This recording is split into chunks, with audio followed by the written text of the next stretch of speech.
Boeing has already had to pay billions of dollars in cost overruns and lengthy delays to its flagship Dreamliner jet. Now, the beleaguered liner has hit fresh trouble as air safety officials open an official probe into a fire that broke out recently on an empty plane in Boston's Logan Airport. John Ostrow is a Wall Street Journal reporter in Chicago, and he joins us on the show this morning. John, thanks very much. Good morning. Great to have you with us. Now, tell us what this means for Boeing. What's actually happened? Well, on Tuesday morning, the NTSB expanded its initial look into what happened on the Dreamliner in Boston on Monday into a formal investigation.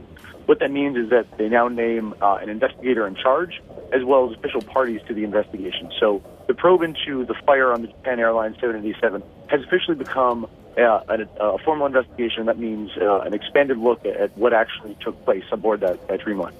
Now, do we have any sense at the moment of what this really means for Boeing as an airline? Because obviously it's already incurred billions of dollars. Is this standard for massive companies like this to have these sort of engineering hitches? Because it's certainly worrying from a consumer's point of view, a customer's point of view. Well, certainly when you develop technologies on this scale, such as new commercial aircraft, that there are going to be natural glitches, whether it's in software or the reliability of small parts.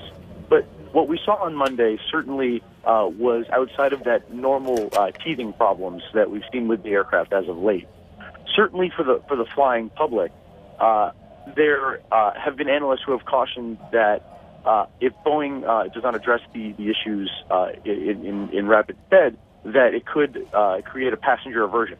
This type of situation also happened to Airbus with its A380. Back in November 2010, they suffered an explosion of one of its four Rolls-Royce engines.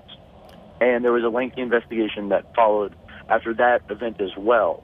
And as well, Airbus had to pay upwards of $340 million in write-offs to its earnings, EADS, its parent company rather, as a result of structural issues in the A380's wing structure.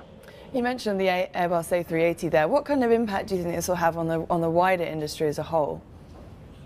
Well, I think what it says to the industry is that that Boeing and Airbus, as leaders in commercial aviation, are going to be continuing to push the envelope in terms of the kind of types of products they develop, and what it means ultimately for airlines which are trying to reduce their costs and also improve the experience for the flying public. So overall, what it says to the industry is that the types of technologies that are going to be developed will come with a degree of risk. But of course, working with safety regulators, both in the U.S. and Europe and around the world, that they're going to get a product that is fully safe and fully certified.